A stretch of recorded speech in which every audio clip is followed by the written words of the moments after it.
Hi everyone, welcome to this video where we will learn how we can set up a DNS failover using Route 53 on AWS.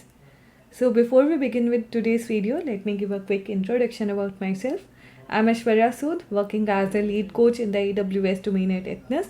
So I have around 3 years of experience into the AWS training, delivery and development.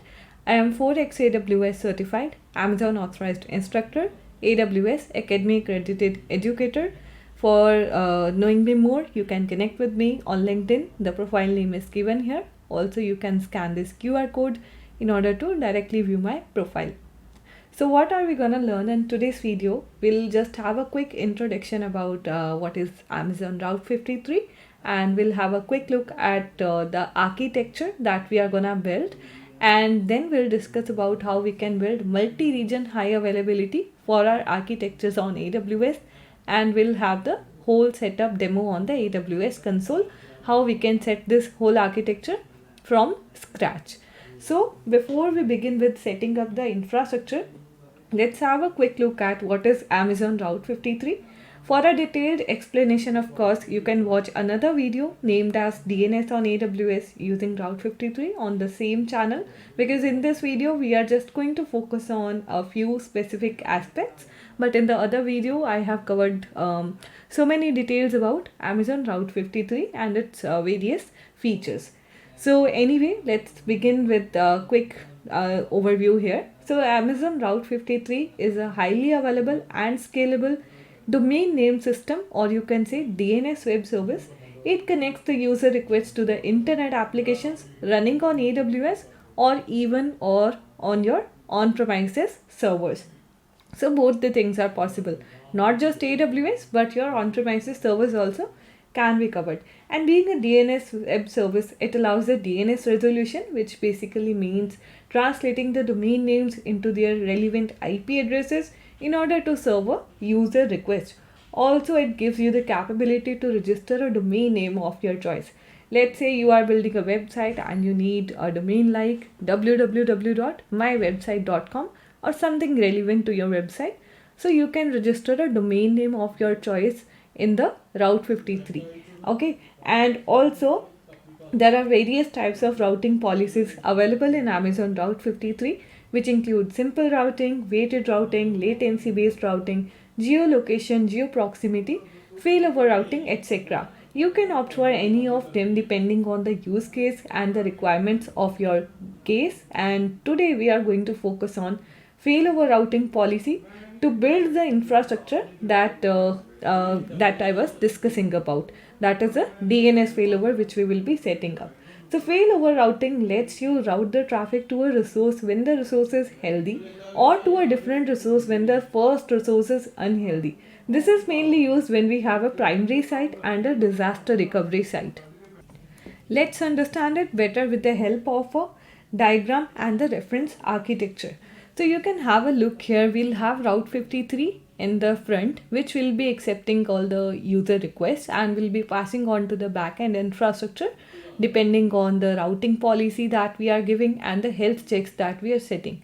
So first of all, there will be a primary infrastructure setup, which will be our main infrastructure, and there will be a static version of our infrastructure hosted on Amazon S3. Route 53 will accept the user request, and in the back end it will keep performing the health checks. If my primary infrastructure is healthy, all the user requests will go to the primary infrastructure and will be served from here. But if it is not healthy, then the user request will be redirected to the secondary version of my website. For example, many of you must have seen the Gmail. So when you use it, usually there is a standard version. But sometimes when your internet used to be slow, it used to give you option for loading the basic HTML version of the Gmail, in which the functionality would work, but it would have not, the much styling and all that would not be there. It was a basic HTML version of the Gmail only. So the kind of same thing happening here. The main version will be there, okay, in the general times, but when it is not fine, then you can go ahead. Your request will be served by the secondary server. So let's look at more in detail for what we are going to build on our AWS console today for setting up the whole architecture. So we are going to build something similar to what you can see on your screen right now. We'll host our website on multiple Amazon EC2 instances across multiple availability zones. Usually we'll be using 2 in our today's architecture in a region. So they will be a part of an auto scaling group, okay, and a load balancer will be attached to make sure the even distribution of the load across the EC2 instances. So auto scaling group is not shown here, but we'll be building that as well to ensure the scalability and high availability. And the website hosted on these EC2 instances will be our primary site on the Amazon S3 in a bucket in a separate region to what we have here. We'll have a separate region here. We'll host the static version of the website. Route 53 will be set up so that when the request comes from the users to access our website, it will route to the backend infrastructure. We are going to use a failover routing for this solution, which is available in the Amazon Route 53 as I told earlier. Route 53 will perform the health checks on the infrastructure, and if the primary version becomes unhealthy, Route 53 will fail over to the secondary version, which means user request will be routed to the static version of the website that is present here in our S3. Once the primary becomes available and healthy again, the upcoming user request again will be routed to the primary version. So that's how we are gonna set up our architecture. So let's go ahead and start creating our resources on AWS. We'll get started by the left part of this architecture that you can see here. We'll start by creating a EC2 instance and then followed by the setting of load balancing and the auto scaling. After which we will set up our Route 53 and the S3 static website. So let's go ahead to the AWS console and let's create our first EC2 instance. So let me create an EC2 instance here.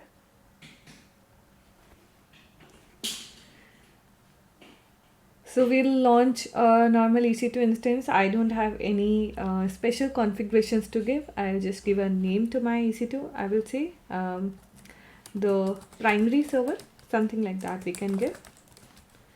So I'll name it as primary server. I'll go ahead with the Linux AMI and with the t2.micro EC2 instance, that's fine for me. I don't need a key pair as of now, so I will just go ahead without a key pair, okay, because I don't need to log in into it and do anything.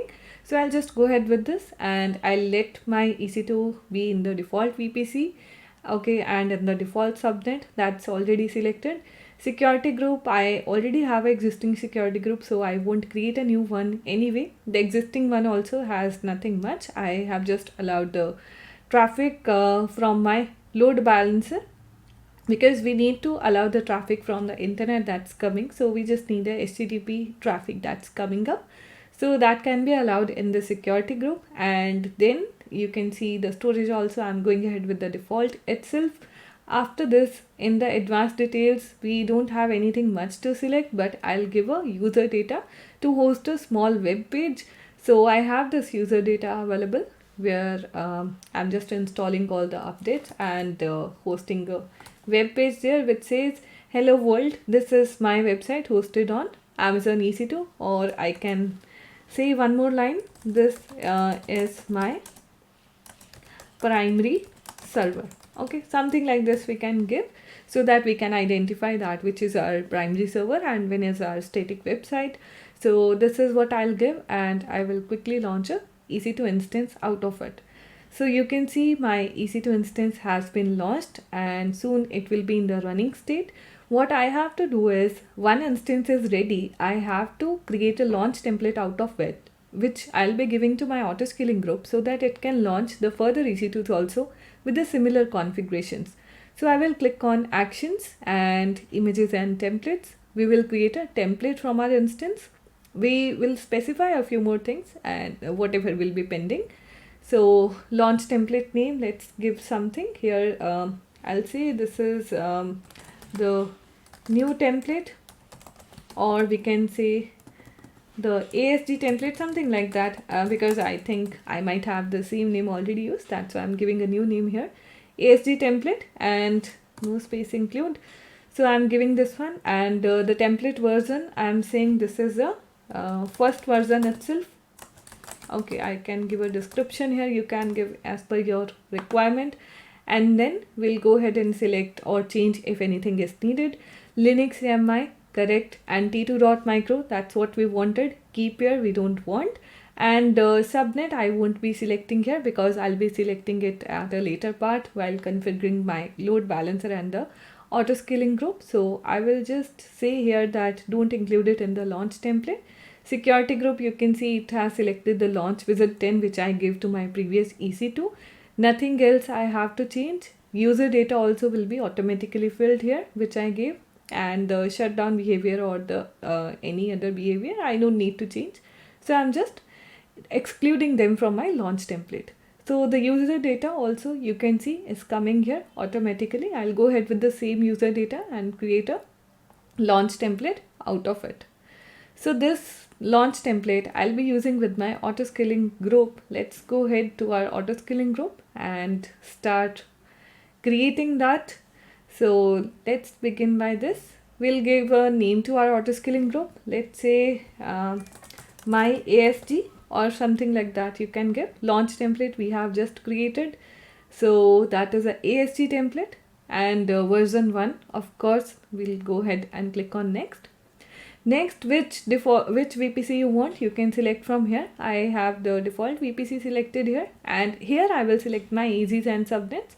So I will select all of the available ones in the Mumbai region. I will go ahead with all the AP South 1 A, B and C. And instance type requirements, it is already selected from the launch template. So I'll go ahead with the same and click on next. Now comes a load balancer setting. So you must have seen in this diagram we have a load balancer also set up because we are making it a highly available architecture also. So auto scaling is in progress, but load balancer also will create within this step itself. So they are asking if you want a load balancer or not. They are asking if you want no load balancer or an existing load balancer, or you want to create a new load balancer. I will say I want to attach it to a new load balancer. Then they are asking that which load balancer do you want. I'll go ahead with the application load balancer, and the load balancer name I have to give here. I will say my LB, something like that can be given. And this would be my internet facing load balancer because this is gonna receive the traffic from internet and give it to my public EC2 instances. If in case it would have been the load balancer, if you are using it to receive the traffic from public EC2s and give it to the private EC2s, in that case you can choose an internal load balancer scheme. But in this demo, it would be an internet facing load balancer. And the subnets are already selected here, the available ones.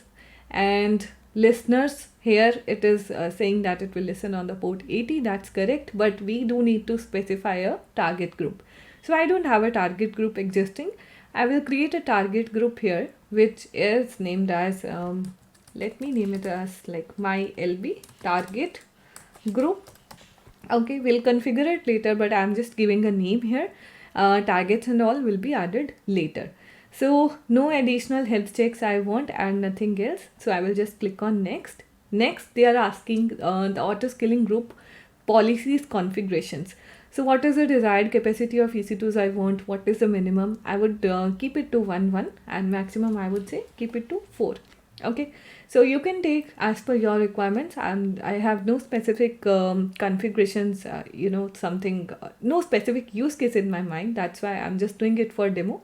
So I'm going ahead with the numbers that are appropriate here. And then I'm gonna select a scaling policy. You can see, do you want a scaling policy or not? I will say yes, I want the target tracking one. So the name is already given. So this will be used to create my CloudWatch alarm as well. And then the metric type you can select from here. I will go ahead with the CPU utilization itself.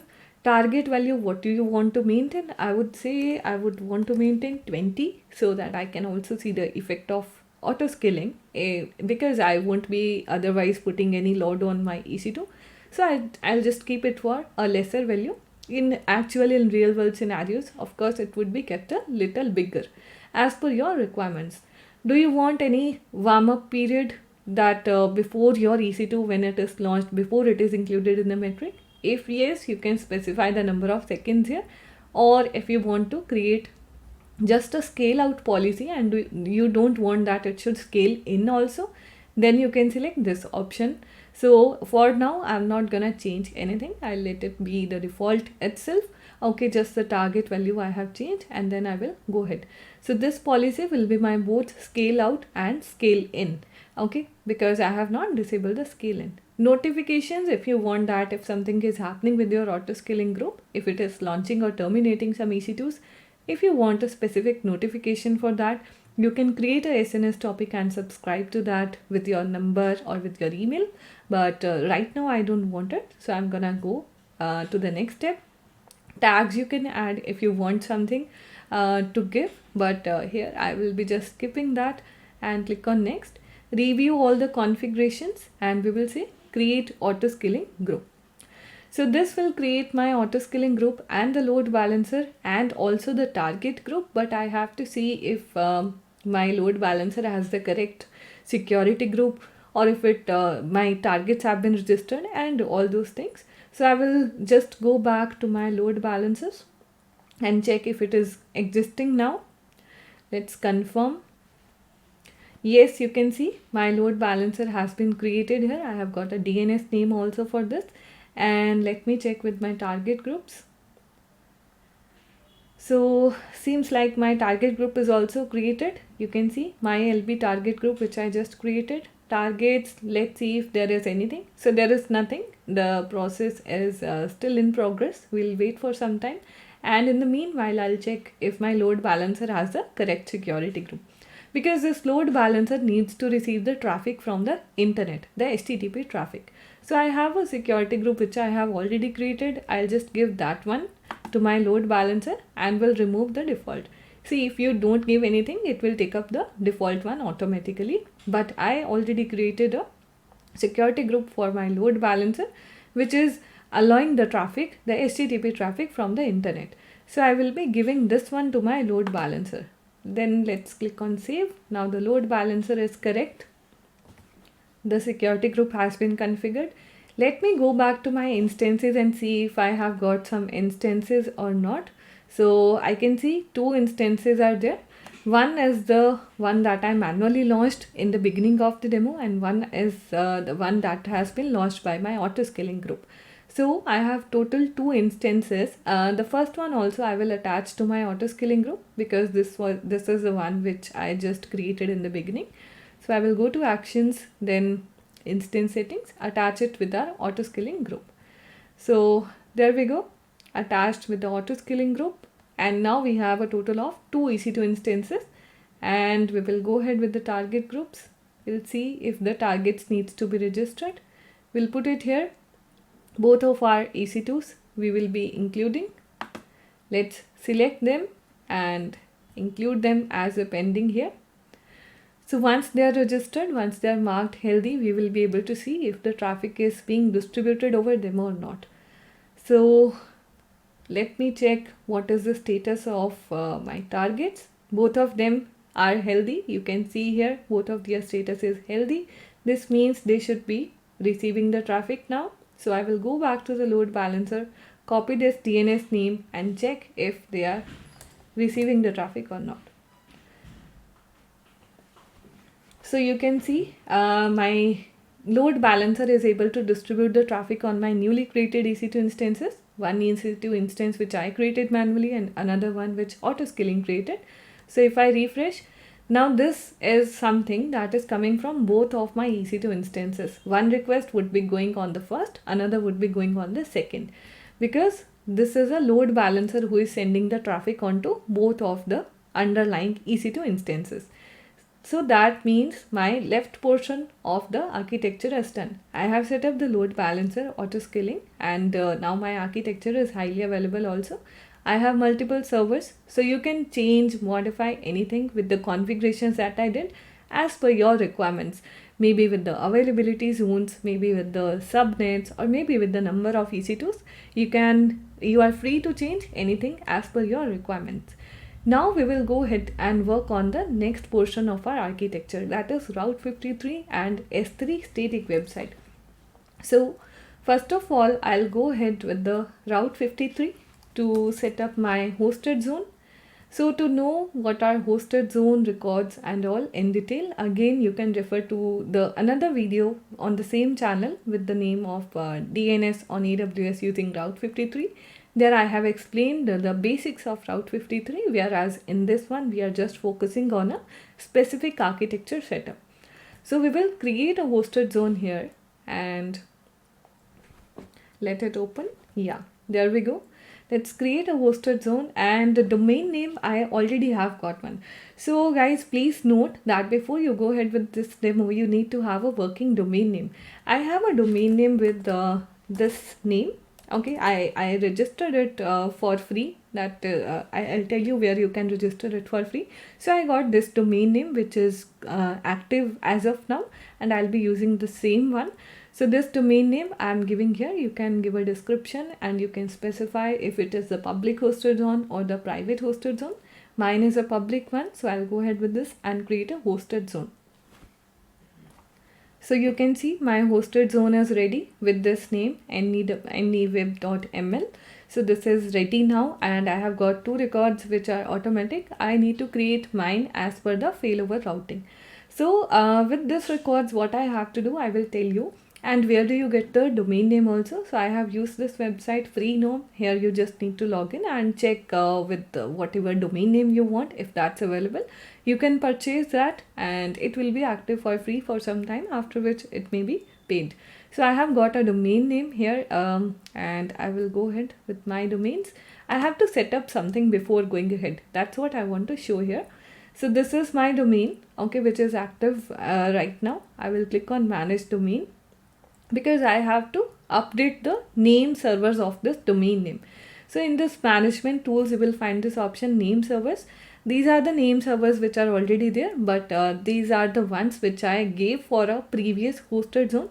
Now that I created a new hosted zone, I have to update the name servers as per the new hosted zone.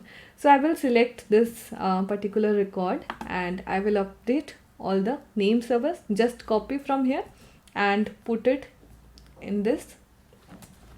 Okay, so this is the first one. Let's go with the second. Here we go with the second one, and the third one, name server 3, and the fourth one. So once they are updated, you can go back and continue with your further configuration. I will click on change name servers, and you have to use the custom name servers. Okay, just make sure to choose this option and then you can update your name servers. So I won't need this anymore, so I can close this and I'll go back here. The name servers have been updated. Now I need to create the records, but before I create the records, I need to have the static website also ready. So I will go to my S3 and I will create a bucket and host the static website over there. So here in S3 we will create a bucket and make sure to what name you have to give. Now listen carefully. Here you have to give a name something like this. Let's say myweb.anyweb.ml. So what I am doing here, this is the domain name that I have purchased and I have to use it here. So this is a kind of subdomain that I am creating. This will be the whole URL, okay, that I'll be using to access my website, but I have to include this one here, anyweb.ml, which is the domain name that I have purchased. Here I can give a name. So I'm saying myweb.anyweb.ml, okay, and then I can choose the region in which I want to keep this bucket, and then because I'm gonna make it public, so I'll be selecting this option and make the bucket public. Why I'm making it public? Because of course I'm gonna host a static website on it. So for hosting a static website, of course we will want it to be public, but we are acknowledging that yes, we are making it public. Nothing else I will change. I will just go ahead and create a bucket with this name and I will upload the content into this once it is ready. So this is my bucket, my web. This one I will upload the content into this. Let's click on upload. So I have a static website content available with me. I'll be using the same one. This is a static website content that I'll be using. First I'll upload this index file and the rest of the folders also. CSS and images. Okay, one by one I have to upload. And there you go. The another folder also. that is CSS. I'll upload here and will use it here. So I have all the content available, and I will make sure that my bucket the objects are available with the public read access. So I will save it. Okay, nothing else I'm changing. I'm just leaving it as default, and I will upload it. So my bucket has been created, the content is being uploaded. Now the next step, I have to make sure that they are public, and yes, that is public. So the final step will be to configure the static website hosting on it. For that, I will go to properties and scroll to the absolute bottom. There you see this option of static website hosting. It will be disabled. We have to enable it here and say we are hosting a static website. You can also say redirect the request for an object. So this option is used when you are redirecting the request from some another bucket or some another domain to this particular bucket that we are talking about. But right now we don't anything like that. We just need to host a static website. So I'm going ahead with this option. And index document, you have to specify. I do have a index.html file. So you have to specify the name of the file which you want to be treated as your index page or the home page. So mine as the index.html. I'm going ahead with this. Error document also you can specify if you have any, if website goes into some error, what should be shown. But I don't have, so I'm just skipping that and I'm saving the changes over there. So my bucket is ready. The website is hosted. Let me confirm it if it is working. This is my website URL that I have got, and I'll go to the browser and see if it is working. Yes, you can see. This is my static website that is hosted on Amazon S3, and our primary server is this one. Okay, this is our primary server, and this will be our static website. So we will be able to identify where our request is going. Now I will go back to the Route 53 and finish creation of the records and all other things that are pending over there. So you can see my hosted zone is existing here, and now I need to create the records in this. My hosted zone I will select and I will click on create record. First record name I have to give is this one, which I gave to my S3 bucket, if you remember, that myweb.newweb.ml. So this is already there. This is my, you can say, the root domain. Okay, so here I have to give the subdomain, that is my web, because I gave it like this. So the whole URL of my website will be looking like myweb.newweb.ml, because this is already kept here, but this is what I have to keep, my web. Okay, record type, a record type we have to choose here, and toggle the alias. Where we are routing the traffic, first we will see the application load balancer, in which region it is existing. It is in my Mumbai region, that is AP South 1. And which load balancer is this? My LB that I created. Just select that. And routing policy, we have to choose the failover routing policy here. So make sure to note this point. Failover record type, is this our primary or secondary? This is our primary, because the traffic that is coming from load balancer, this is our primary version of the website. And health check will be creating later. So as of now, I'm not giving it, but later on we'll create it and then we will give the name here. Record ID, you can give anything. You can say primary version or anything, my load balancer, anything you can give and create the records. So one record is created. Now this is a primary record. I have to create a secondary record also. Here same name I will give, myweb.newweb.ml. Record type same, a record we will choose, and alias. Now where we are routing the traffic. Scroll down and choose a S3 website endpoint. Which region? It is in AP South 1 itself. And which S3 endpoint? This one which is available. Okay, so it will automatically keep this much name. You don't have to edit anything, otherwise there may be some errors. Routing policy, I want the failover, of course, and the failover record type. Now it is secondary. The previous one we created for load balancer was primary. Our S3 website is a secondary version. Health check, again I will have to create and then I will give it here. Record ID, let me say S3 website. Okay, and in bracket I'll put it like secondary. Let me just give it here, and then create the records.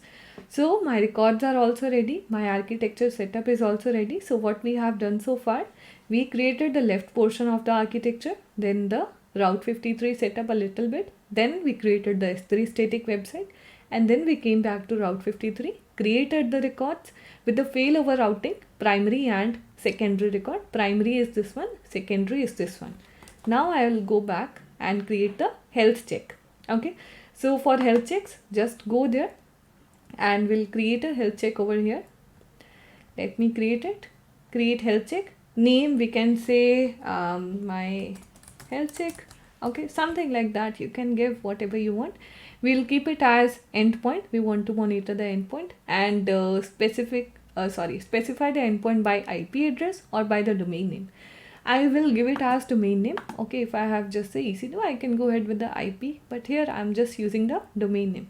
What is the domain name? Which I gave as my record name, which is myweb.neweb.ml.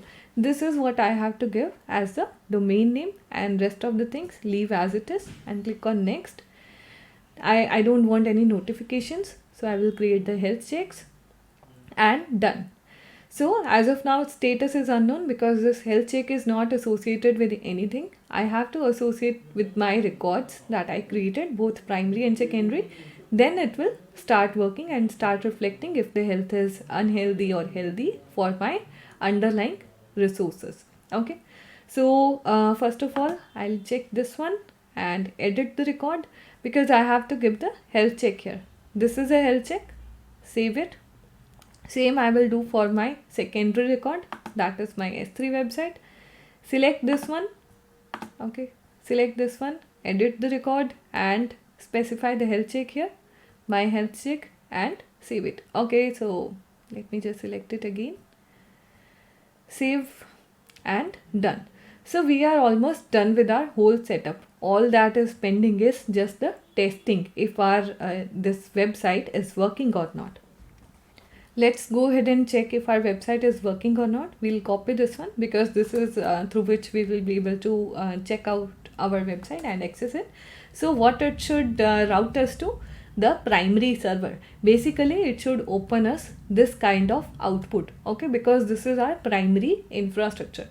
Let me press enter and see. Yes. So we can see that we are able to get the primary website data. So what we are getting from this architecture, Route 53 is routing my request to my primary infrastructure. If in case something happens with my primary infrastructure, in that case automatically it will start routing the request to my static website. That's what I have set up here. So in my primary infrastructure, I had the EC2 instances on which this was written. This was a web page that was hosted.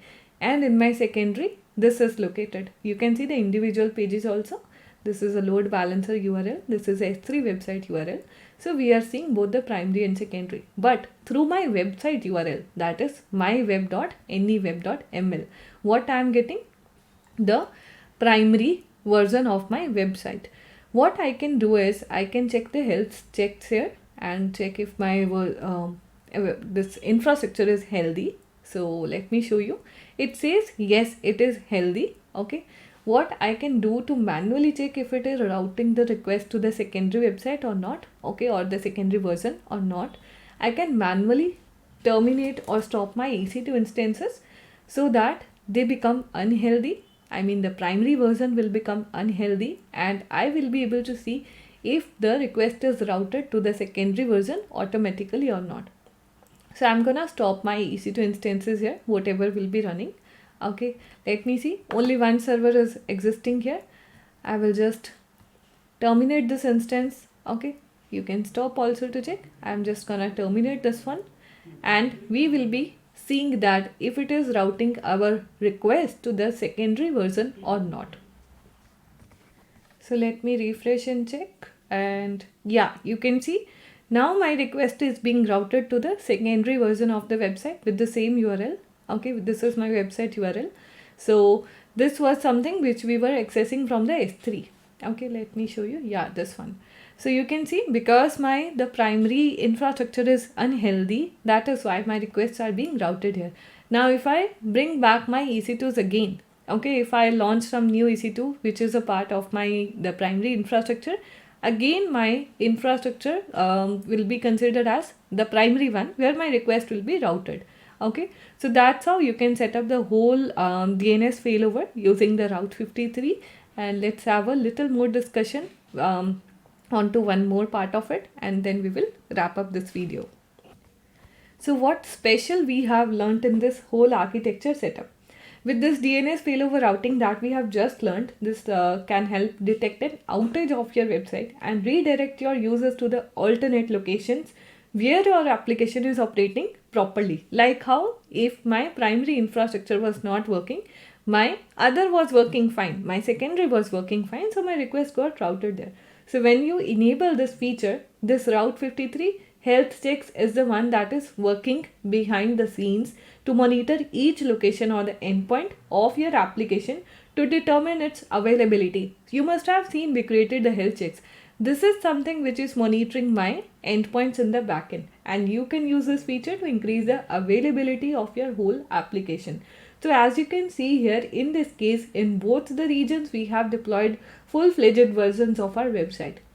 Earlier it was like the primary was holding the full-fledged version, but the secondary was a static version. But in this case, the website becomes unavailable. If the website becomes unavailable in the primary region, Route 53 will route the user request to the secondary version in the another region. It eventually leads to high availability, making sure that the service is not interrupted at any point of time. So if you want both the sides, it should be a full-fledged version. You can deploy it like that also. Completely up to you. You can modify the same scenario for your different use cases. And that's it for this video. I hope you have understood the whole setup. And we'll meet in the next video. Thank you.